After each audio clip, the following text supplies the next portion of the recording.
સરસ. શું કરો છો? શું કરો છો તમે લોકો? કરો છો શું? એક ડબ્બો મેળવવા માટે તમે લોકો આ હદ સુધી પહોંચી ગયા? ઊંઘતા માણસને દગો આપવા સુધીની તમારી નીચતા. ના, બરાબર છે. તમે તો શહેરના માણસો ને. શહેરનો માણસ તો ઘર બાંધવા માટે પહાડ ચીરી કરે ને બંગલો બાંધવા માટે તળાવ સૂકવી નાખે. બરાબર છે. તમને તો લોકોની લાગણીની શું પરવા, હે? કોઈના મનની શું પરવા? તમને તો માત્ર એટલું જ જાણવું છે ને કે આ ડબ્બામાં શું છે. લા, હું જ તમને બતાડું છું. આ ઘડીએ તમને બતાડું છું કે આ ડબ્બામાં શું છે.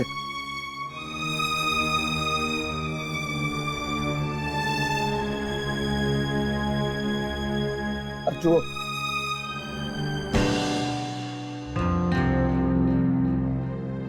મને ખબર છે અત્યારે તમને એમ થતું હશે કે આ ખોદા પહાડ ઓર નીકળા ચૂહા. ઉંદેડું કાઢ્યું, નીકળીને શું નીકળી? તો કે આ માટી. આ માટીના મોલ તમને કઈ રીતે સમજાવું? દીવુ કાકાના બાપ દાદાનું ખેતર હતું ગામમાં, જેમાં દીવુ કાકાના બાપા મબલક પાક ઉતારતા. એ લીલુંછમ ખેતર, વાહ! પણ એ જ ખેતર પર ગામના સરપંચની નજર હતી.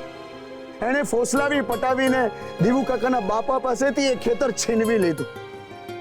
મરતા દમ સુધી કુકડિયા બાપુ આ ખેતર માટે તરસતા રહ્યા.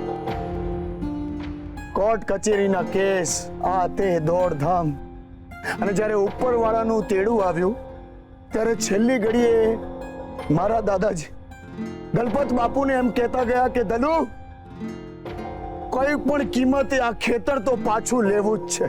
આ મિત્રતા. અને મારા દાદાજી એમણે આ ખેતર મેળવવા માટે આખી જિંદગી ઘસી કાઢી, પણ નહીં, એ સરપંચ પાસેથી આ ખેતર છોડાવી તો ના જ શક્યા. અને મળતા મળતા મારા દાદા, મારા બાપુ અમૃતસિંહને આ ફરજ સોંપતા ગયા કે અમૃત, આ ખેતર તો પાછું લેવાનું જ છે.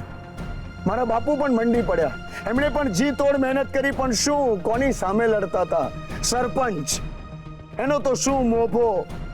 કોર્ટ કચેરીમાં એનું નામ, સરકારી માણસો એને ઓળખે અને પૈસે ટકે જરાય કમી નહીં. અને મારા બાપુ આ ખેતર મેળવવાના વચન માટે આખી જાત ઘસી કાઢી એમણે. અને હું જો હવે આ વચન ના પાડું તો ધિક્કાર છે મને ને મારા બાપ દાદાને. આ વાત તમને કેટલી સમજાય એ મને નથી ખબર, પણ અમારા માટે માણસનો બોલ એ લાખ રૂપિયાનો, જે કદી એ ના તોડાય. અને માટે જ હું આ ખેતર છોડાવવા માટે મંડી પડી. વર્ષો વીતી ગયા લડાઈને, પણ હાર માને ને એ બીજા. અને મેં તો નક્કી કર્યું હતું કે હું મરી જાઉં ને તો કઈ નહીં, મારા છોકરાઓ આ લડાઈમાં ઉતરશે, પણ ખેતર તો પાછું લેવું એટલે લેવું જ. અરે, મારા દાદાએ કુકડિયા બાપુને વચન આપ્યું હતું, અને એટલે હું આ ખેતર મેળવવા પાછળ મંડી પડ્યો.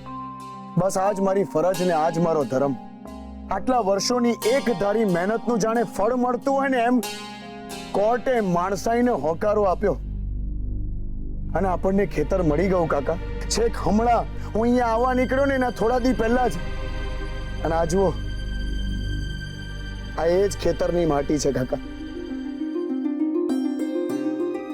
લો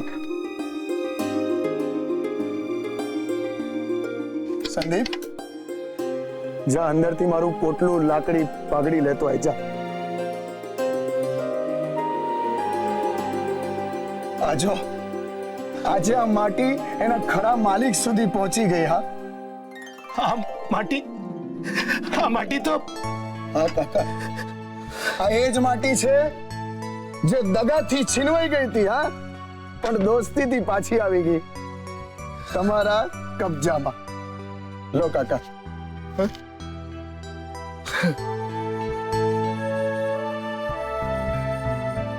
હું તમને સૌને આજે એક ચોખવટ કરી દઉં. આ મેં જે કંઈ પણ કર્યું છે ને એ મારા દાદા અને દેવુ કાકાના બાપાની ગાઢ મિત્રતાના કારણે કર્યું છે. બાકી મારા મનમાં કોઈ પાપ નથી, મારે કાંઈ નથી જોઈતું. આમના પવિત્ર મિત્રતાના સંબંધે જ હું અહીંયા આવ્યો છું. અને દેવુ કાકા, આજે મેં તમને જમીનના કાગળિયા આપ્યા ને, એ જ આપવા માટે હું અહીંયા આવ્યો હતો. બાકી ડબ્બાનું તો મેં બહાનું કર્યું હતું